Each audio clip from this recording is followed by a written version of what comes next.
Bonjour à tous, Bonjour. bienvenue. Bienvenue dans ce nouveau meet-up. Donc, je suis Catherine Marquez, responsable du marketing et de la communication chez Inflexis. Et aujourd'hui, j'animerai ce meet-up avec Nelly Privat. Bonjour, enchantée. Je suis responsable des relations clients chez Inflexis. Voilà. N'hésitez pas, si vous le souhaitez, à vous présenter aussi dans le chat. Donc, vous pouvez nous dire de quelle région de France ou du globe, même si vous n'êtes pas en France, vous nous rejoignez, et en quoi le thème de ce meet-up vous intéresse. Je vais vous présenter donc l'agenda de ce meet-up qui va durer une petite heure. Donc, on parlera un petit peu d'Inflexis, quelques secondes, et puis après, on rentrera dans le vif du sujet avec deux principales parties. Comment augmenter la performance des équipes de vente, comment optimiser les opérations de maintenance grâce au mobile, et puis quelques recommandations avant de nous quitter. L'idéal pour que ce soit le plus interactif possible, c'est que vous posiez vos questions dans le chat au fil de l'eau. Donc, n'hésitez pas à le faire, on vous répondra, Nelly et moi. Et tout d'abord, je vais laisser Nelly vous présenter vous dire en quelques mots qui est Inflexis. Merci Catherine.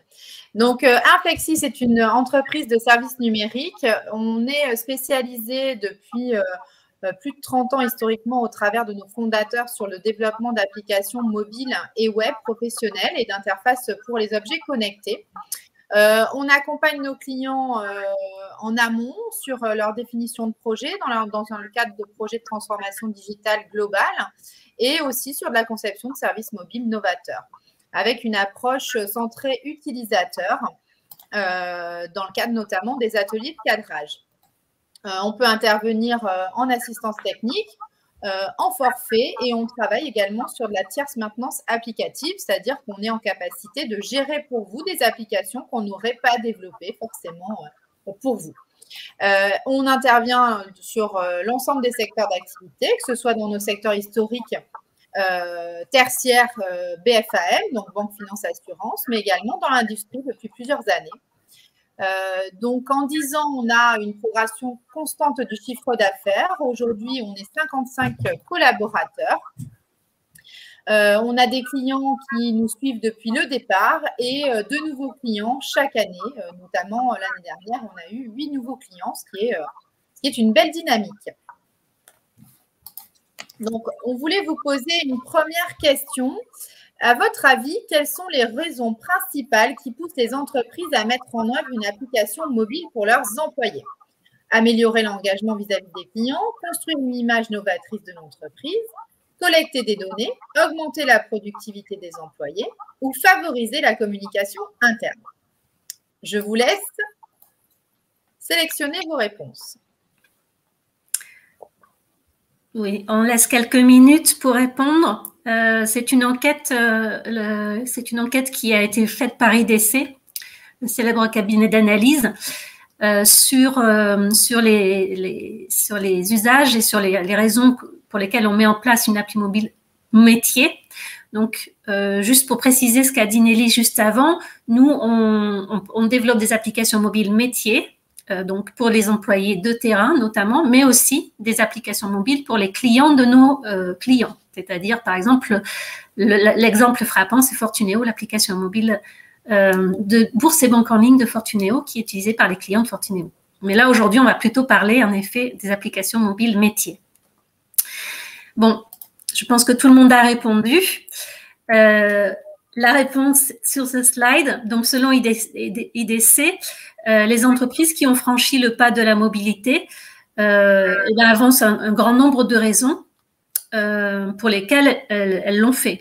Mais en tout premier lieu, ce qu'elles attendent des technologies mobiles, c'est d'augmenter la productivité de leurs collaborateurs. Donc, ça peut être, par exemple, réduire les cycles de vente, augmenter l'efficacité des rendez-vous, faciliter l'accès à des informations qui sont toujours à jour, par exemple un tarificateur, des docs, des promotions. Et puis, bien sûr, au final, l'objectif final, c'est bien d'accroître le chiffre d'affaires. Donc, les technologies mobiles, elles permettent de répondre à des problématiques que des équipements traditionnels ne sont pas en capacité de répondre. Par exemple, en utilisant les fonctionnalités spécifiques aux terminaux mobiles, comme la géolocalisation, le mode connecté, déconnecté. Donc, à cet objectif, on s'ajoute bien souvent l'optimisation des processus. Donc, par exemple, réduire les délais de traitement, diminuer la consommation de papier, s'affranchir de la paperasserie. Il y a aussi les erreurs liées à la paperasserie, en recopie par exemple. Et puis il y a aussi une meilleure collaboration entre les équipes de terrain et les personnels sédentaires, entre le front et le back-office par exemple. Tout à fait. De plus en plus, les entreprises commencent à attacher de l'importance notable à la satisfaction employée, donc par rapport à ces constats-là. Le but étant au final d'augmenter la qualité de service offerte aux clients, d'avoir une expérience client mémorable et de réhumaniser quelque part la relation client au travers du digital. Concrètement, quand les employés manquent de moyens, ils ne peuvent pas répondre instantanément aux attentes d'un client, ou ils répondent incorrectement ou partiellement. Donc, c'est la réputation de l'entreprise qui est en jeu. Donc, offrir cette expérience-là requiert au préalable d'équiper correctement les employés face aux clients. Et c'est ce que la digitalisation apporte au métier, avec un impact notable sur l'image perçue. Donc, soigner sa marque revient également à équiper correctement ses collaborateurs au service du client. On retrouve comment on s'y prend concrètement, eh bien, en fonction des objectifs, de votre degré de maturité de réflexion, si vous souhaitez convaincre, aller vite, un peu des deux. On peut commencer par une maquette, puis un POC ou une application, un MVP, et ensuite ajouter au fur et à mesure d'autres fonctionnalités selon les retours utilisateurs. On va vous présenter donc un cas concret où il y a une approche qui vise à tester un point particulier, par exemple, avec une première application qui a un budget moindre. C'est quelque chose que de plus en plus de nos clients mettent en œuvre et on leur recommande d'ailleurs, tout simplement parce que ça a tendance à réduire aussi le time to market et ça nous permet également d'avoir des évolutions régulières et donc d'engager durablement les utilisateurs. Donc, il y a deux possibilités pour mettre en œuvre cette approche, le POC ou le MVP. Donc, le POC ou Proof of Concept, ça vise à évaluer un point en particulier, technique, marketing, et de montrer une application simple qui permet de tester ce point. Le plus souvent, on s'appuie sur une maquette dynamique et la partie de maquettage dynamique qui est fait est bien sûr réutilisée par la suite sur les développements. Cette maquette-là va pouvoir être testée directement auprès des utilisateurs. Le MVP, lui, comme minimum viable product, consiste à développer un produit le plus opérationnel, le plus simple possible, permettant de comprendre le projet, avec une application proprement dite, mais réduite. Où là, on va s'attacher à prendre soin de développer les fonctionnalités majeures qui vont permettre d'engager dès le départ les utilisateurs. L'avantage de ces deux approches, on a de la rapidité de mise en œuvre.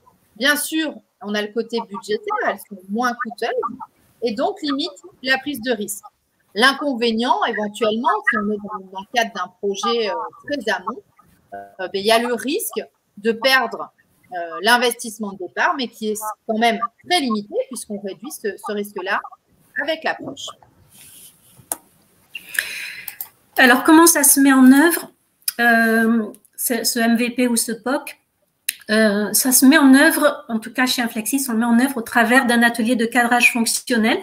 C'est un atelier qui a pour objectif d'identifier une ou plusieurs fonctionnalités clés qui sont prioritaires et qui permettent d'aboutir rapidement à un prototype de l'application qu'on peut mettre dans les mains d'utilisateurs bêta-testeurs. Donc, ce sont des ateliers de co-création. Ils s'appuient sur l'approche design thinking. On réunit toutes les parties prenantes du projet, c'est-à-dire le porteur de projet, le décideur, les utilisateurs de la future application. Et on appuie l'atelier sur les contraintes existantes du projet, c'est-à-dire son budget, son planning, les ressources disponibles. Et ainsi, on définit ce qu'on désigne dans la pratique design thinking comme le terrain de jeu. Ensuite, pendant l'atelier, on va essayer, l'objectif est d'aller rapidement des idées au produit en passant par différentes étapes que l'on peut voir ici: immersion, idéation, décision, prototypage et pitch. Notamment, on va préciser le profil des utilisateurs, on appelle ça les personas, leur parcours actuel, ce qu'ils font actuellement avec une solution qui n'est pas digitale, quels sont les éventuels points de friction qu'ils rencontrent et quelles sont les solutions possibles aux problèmes qui sont rencontrés. Donc, on identifie en brainstormant des solutions, des plus réalisables ou moins réalisables peut-être. Et enfin, on va prendre des décisions collégiales. Le groupe, en fait, le groupe qui s'est créé, va prendre des décisions collégiales quant aux fonctionnalités qui répondent à ces problématiques.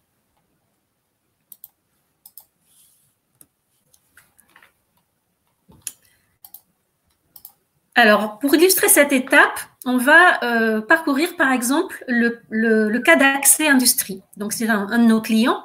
Et c'est une entreprise qui est spécialisée dans la vente et la location de nacelles et chariots élévateurs.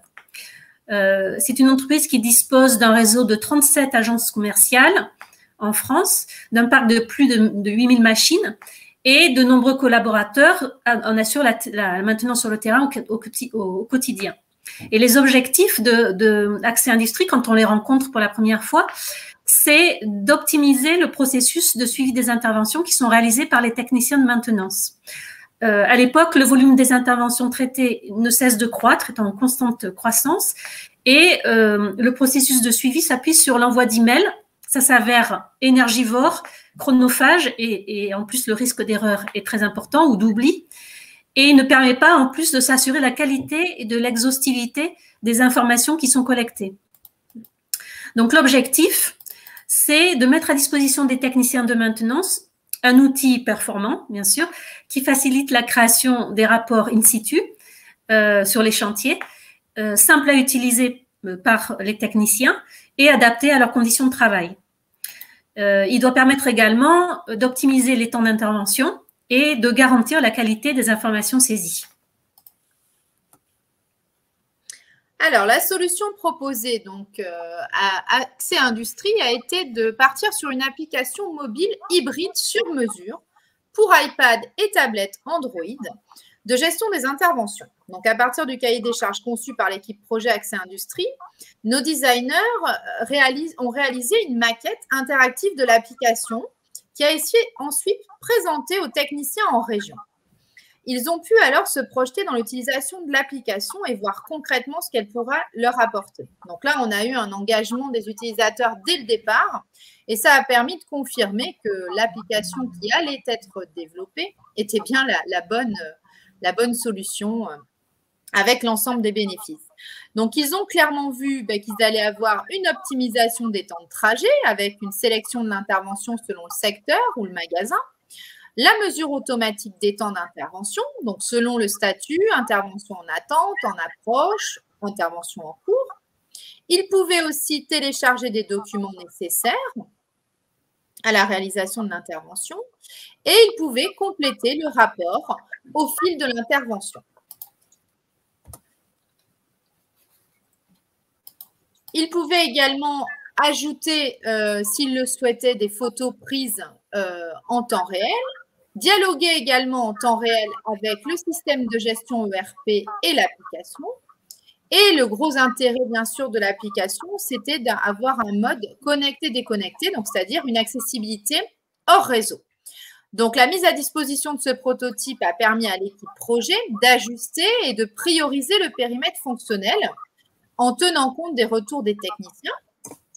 Et cela nous a conduit à finaliser dans les meilleurs délais le MVP, donc Minimum Viable Product, c'est-à-dire la première version de l'application mobile contenant les fonctionnalités majeures.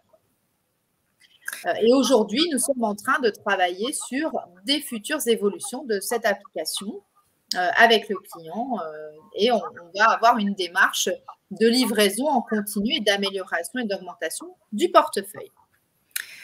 Pour les participants de l'atelier, j'ai mis dans le chat deux liens, un lien vers la success story qui décrit le cas Axe Industrie et un autre lien vers une vidéo qu'on a réalisée avec les porteurs du projet chez Axe Industrie pour expliquer la mise en œuvre de ce projet.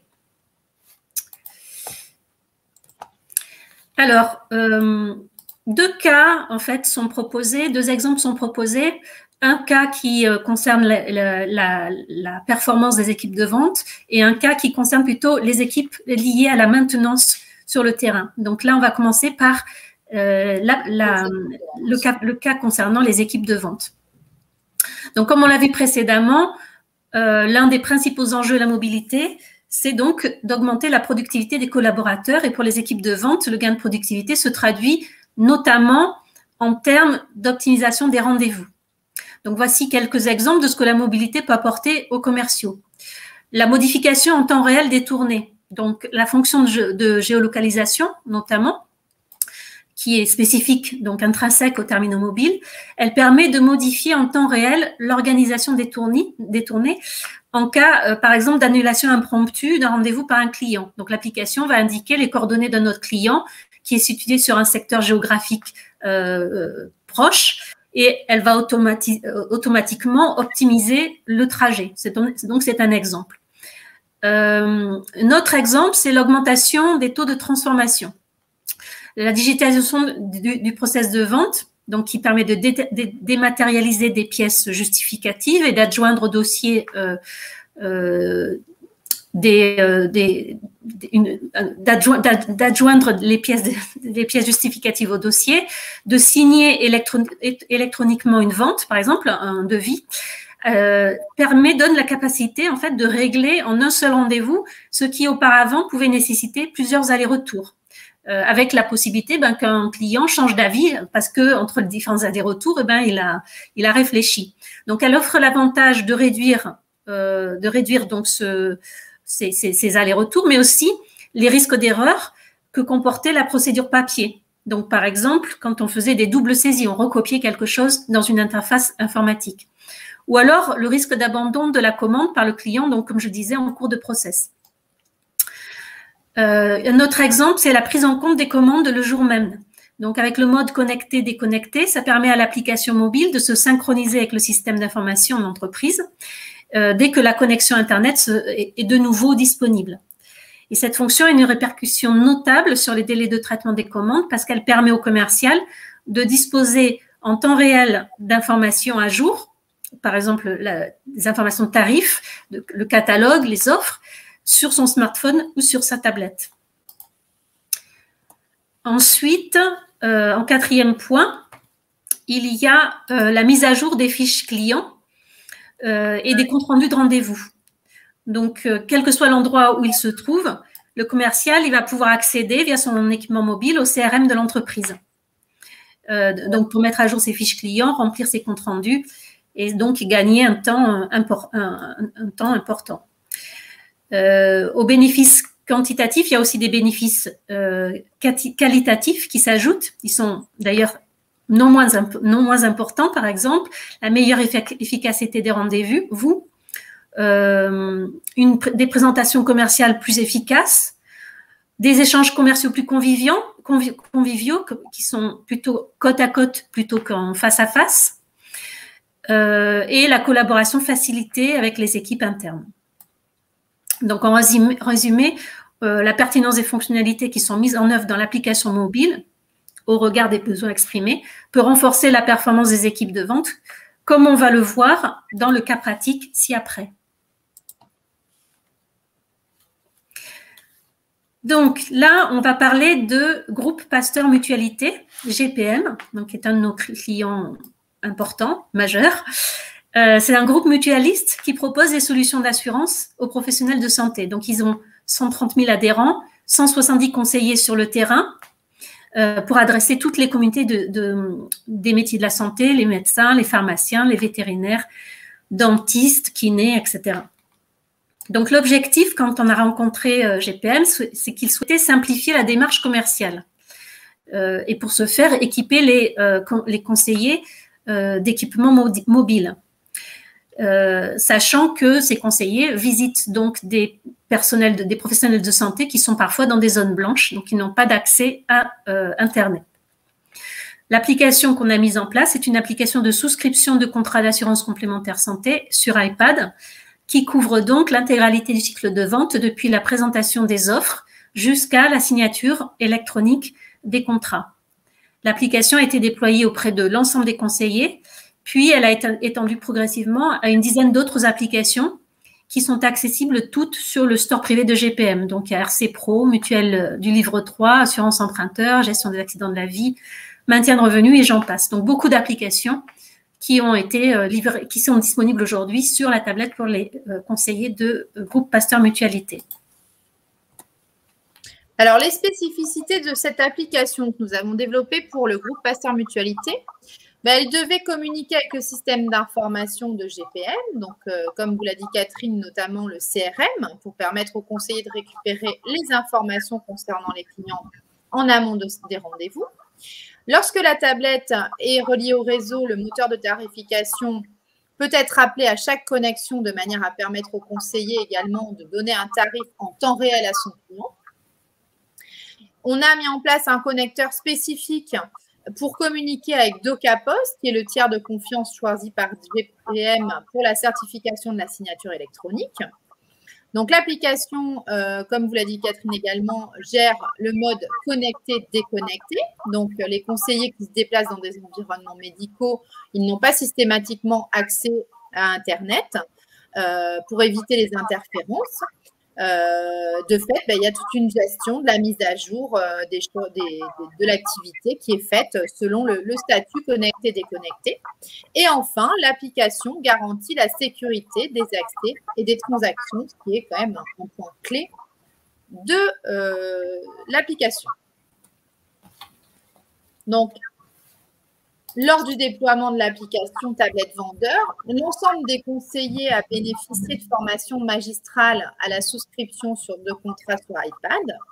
Et pour maintenir l'accompagnement dans la durée, il y a une web TV dédiée qui a été mise en place, ainsi que des courtes vidéos répondant à des questions qui peuvent se poser les conseillers régulièrement. Et enfin, un dispositif d'e-learning a également été mis à disposition, proposant des formations courtes et ponctuelles. Notre application a été élue meilleure réalisation de force de vente lors des Mobility Awards. Donc, ce qui est quand même assez intéressant. Les bénéfices, donc sur le plan qualitatif et quantitatif, le bilan s'avère largement positif. Alors, je cite notre client, parce que c'est vrai que c'est plus sympa d'avoir le retour direct des utilisateurs et du client. Donc, nous n'avons jamais imposé l'usage de la tablette. Nos conseillers l'utilisent par conviction et motivation. Aujourd'hui, en moyenne, l'adoption de la solution sur tablette est de 65% et sur certains produits, elle monte même à 99%. Il est apparu à l'usage que plus le produit est complexe, plus le taux d'adoption est élevé. La tablette comprend beaucoup d'intelligence. Alors que les contraintes réglementaires s'intensifient, le dispositif permet parfois de rendre plus transparent pour le client et plus simple à gérer pour les conseillers les nombreuses étapes nécessaires à la signature d'un contrat. Nous avons aussi constaté qu'il y a un changement, lorsqu'il y a un changement réglementaire, l'application est bien plus rapide à mettre à jour que les formulaires papier, forcément. Étonnamment, nos clients nous ont remonté que l'adoption n'a pas forcément été plus simple pour les conseillers les plus jeunes, puisqu'en intégrant dans les pilotes des conseillers de tout profil, il y a eu un réel effet d'entraînement. Et aujourd'hui, dès qu'il y a une nouvelle version de l'application qui est déployée, l'adoption est de plus en plus rapide. Même les conseillers qui ont eu du mal au départ, aujourd'hui, ne se verraient pas revenir en arrière à une procédure papier. La tablette est vraiment rentrée dans le quotidien. Les nouveaux arrivants, notamment, ne comprennent pas que certains produits soient encore sur papier. Un autre des bénéfices importants qu'apporte l'application, c'est le gain de temps. On gagne 4 à 6 jours par rapport au cas d'un conseiller qui enverrait régulièrement des dossiers papier. C'est énorme. sur un délai de traitement. Il s'agit donc d'une avancée majeure puisque l'efficacité opérationnelle globale est améliorée. On a également mesuré 40% de gains sur les coûts administratifs, sans compter qu'il y a toujours un risque opérationnel limité. Le risque papier, on perd un document, etc. C'est des choses qui font des bénéfices également directs. La dématérialisation supprime ce risque et fiabilise les process. Depuis que ça a été mis en place, ils n'ont perdu aucun contrat, ce qui pouvait arriver exceptionnellement précédemment, alors qu'il y a un volume de 7000 souscriptions par an sur iPad. Donc, les bénéfices économiques et organisationnels se voient complétés par la qualité de service offerte aux clients, la rapidité de mise en œuvre des contrats, la modernité de l'approche commerciale. Donc, tout cela, bien sûr, contribue à renforcer l'image de marque du client auprès de ses clients, mais aussi de ses prospects. Donc, le bénéfice est vraiment 360 et global. Voilà, j'ai mis dans le chat le lien vers la success story, le témoignage de ce client qui est plus détaillé encore. Alors, deuxième point, ici, on va parler plutôt des opérations de maintenance. Donc, pour les techniciens de maintenance qui se déplacent donc sur le terrain, la mobilité n'est pas vraiment nouvelle. Ça fait déjà plusieurs années qu'ils s'appuient sur des solutions qui permettent de faciliter des dépannage sur le terrain ou à distance. Cependant, les possibilités des équipements mobiles offrent désormais à ces populations un plus grand confort de travail et améliorent leur efficacité. Donc, on a un avantage qui est l'accès en temps réel à une documentation volumineuse et à jour. C'est souvent le cas des techniciens. Ils doivent emmener avec eux beaucoup de documentation ou avoir accès au moins à des documentations. Les équipements mobiles donnent aux techniciens de maintenance la possibilité de consulter l'information détaillée dont ils ont besoin, une information détaillée mais aussi à jour, au moment opportun, au moment où ils en ont besoin. Les progrès qui ont été réalisés en termes de simulation aussi et de réalité augmentée viennent faciliter la compréhension des problématiques techniques rencontrées. Donc, on peut associer différentes technologies de manière à renforcer encore l'efficacité des techniciens sur le terrain. Il y a l'aide au dépannage grâce à la caméra embarquée. Donc, par exemple, le technicien peut montrer son environnement à un collègue expert qui lui reste au travail et qui resterait au bureau pour pouvoir aider à distance un certain nombre de techniciens qui se rendent sur le terrain et qui ont des connaissances moins importantes. Cette fonctionnalité, elle permet d'optimiser les temps et la qualité des interventions sur site et de réduire aussi le nombre des rendez-vous. La caméra elle peut également prendre des photos donc, et de les joindre à la volée, comme on le voyait tout à l'heure dans le cas de Accès Industrie au rapport d'intervention. Troisième avantage, c'est la réalisation des rapports en temps réel. En profitant du mode connecté-déconnecté, le rapport d'intervention qui est saisi sur la tablette pendant ou après l'intervention peut être transmis directement au back-office dès que la connexion réseau est rétablie. Ça permet de travailler même en zone blanche, donc sur des chantiers par exemple, sans connexion Internet. Un quatrième avantage, c'est le gain de temps en gestion administrative des dossiers, réduction des erreurs aussi, et le gain de temps pour le technicien. Comme précédemment, le fait d'être guidé étape par étape, ça permet aussi de fiabiliser et de normaliser les rapports et donc d'améliorer de manière importante la qualité du reporting. Alors, un exemple que nous allons voir un peu plus précisément, sur la maintenance, c'est le cas de la société Olis Consulting, pour laquelle nous avons développé l'application Evolis. Donc, Olis, c'est une société qui est spécialisée dans l'inspection d'installations industrielles complexes, notamment pétrolières. Les inspecteurs ont pour mission de parcourir les infrastructures et de contrôler leur conformité d'après des plans qui sont préétablis. Puis ensuite, ils élaborent un rapport d'inspection qui liste précisément les anomalies qu'ils ont constatées. Or, ces inspecteurs ont tous fait le même constat. Le temps qui passe au reporting, c'est très long, très coûteux, donc, notamment lorsqu'il s'agit d'infrastructures offshore. Et la qualité des rapports pourrait être améliorée en fiabilisant les informations qui sont recueillies et en normalisant les rapports. Donc là, on a développé une application pour gérer l'ensemble du cycle d'inspection. Donc, on a une décomposition de l'application en deux parties. Une application web qui est pour gérer le back-office, c'est-à-dire gérer les données de sites d'inspection, préparer les rapports, les dossiers d'inspection, exporter les dossiers d'inspection, traiter de la donnée à la suite des inspections et éditer des rapports normés. Et une application tablette qui permet à l'inspecteur de déclarer des anomalies et de les localiser précisément sur un plan, de saisir des points de mesure, de prendre des photos, de préparer le rapport d'intervention. Donc, à savoir que dans le contexte oil and gas, on n'a pas de réseau, donc ça fonctionne en mode déconnecté. C'est un point également crucial de l'application.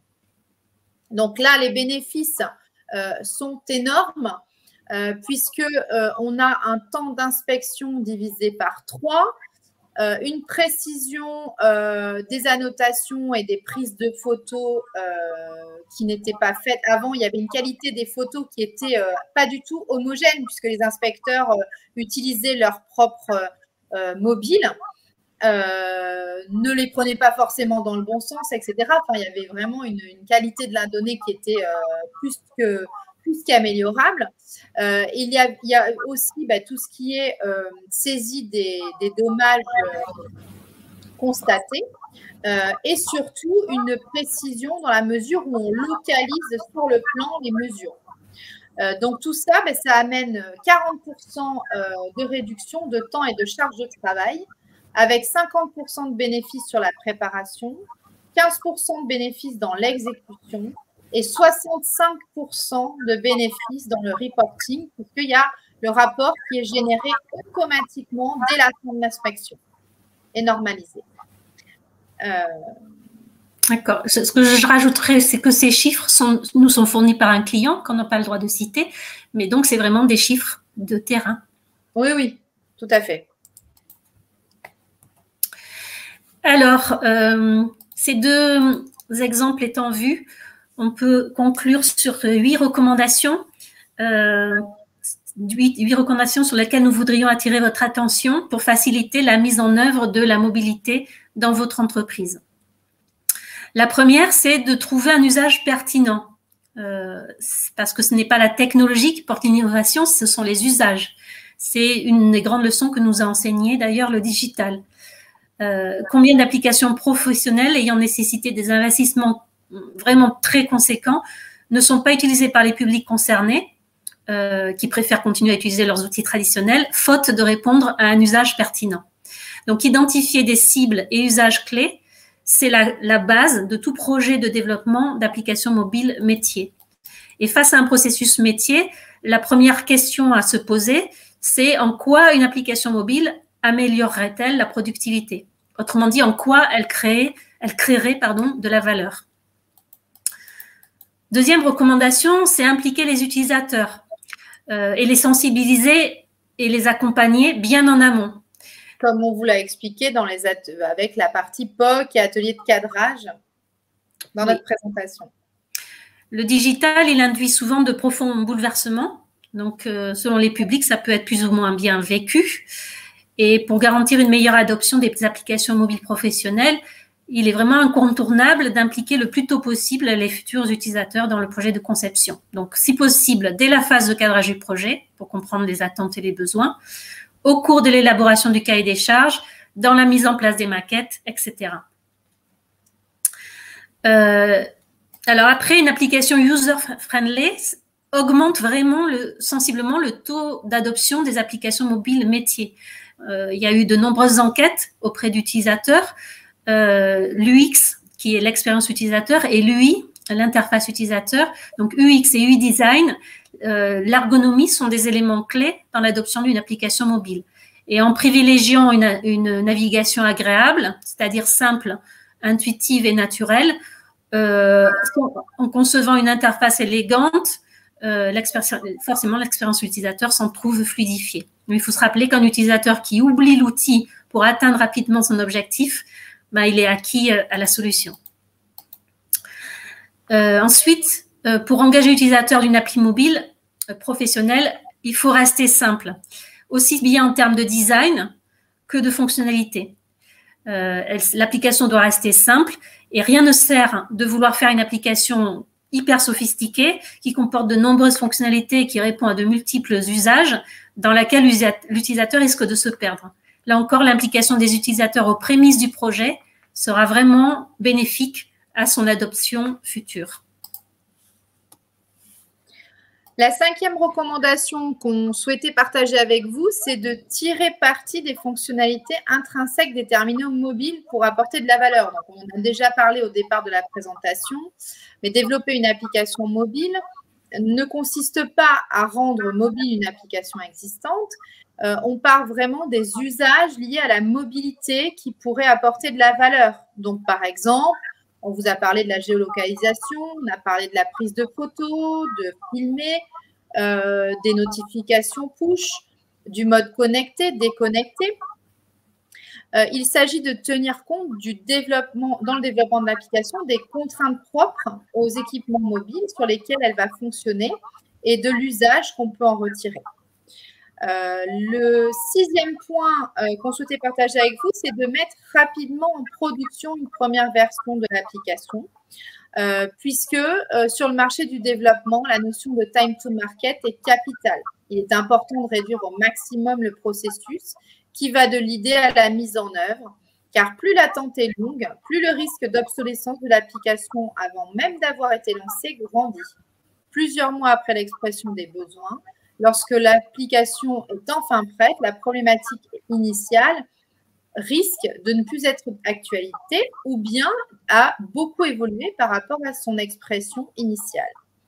Il est intéressant dans ce cadre de mettre entre les mains des futurs utilisateurs un prototype de la future application, une maquette qui les aidera à se projeter ou de mettre en œuvre un POC s'appuyant sur une version minimale de l'application. L'évolutivité aussi est importante, la clé d'une bonne adoption dans la durée. Donc, comme on vous l'a explicité également dans nos exemples, une fois la première version déployée, il va falloir s'attacher à livrer régulièrement des évolutions pour embarquer durablement les utilisateurs.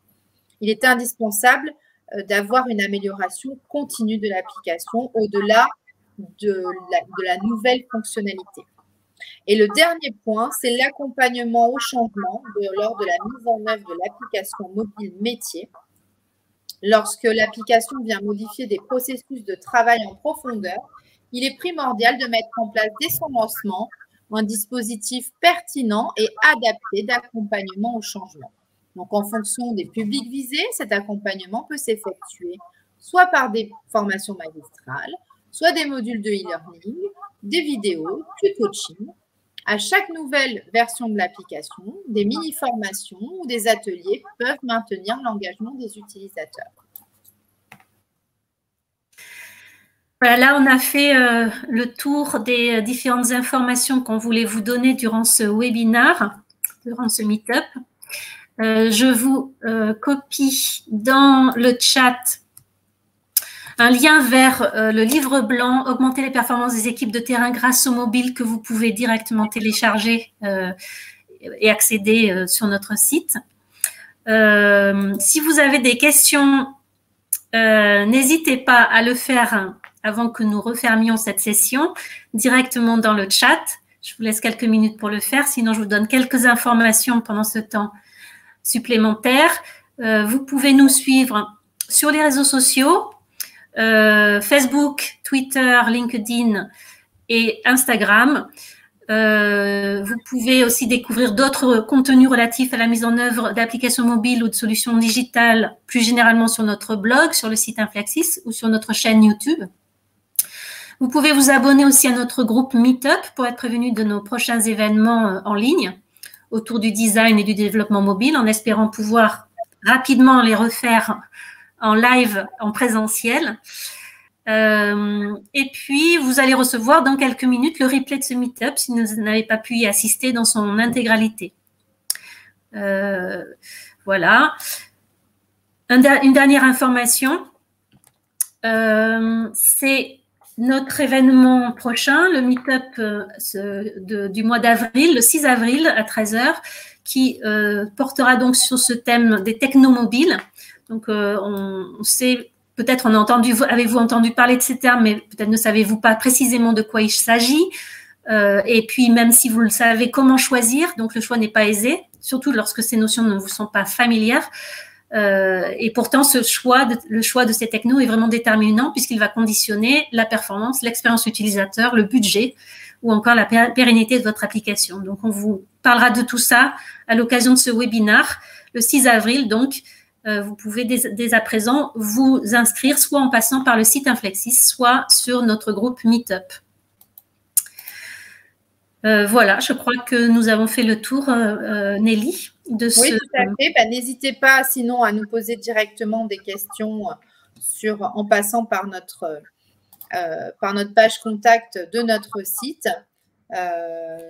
Et puis, je vous dis à bientôt et très belle après-midi. Bon après-midi, à bientôt. Merci de votre présence.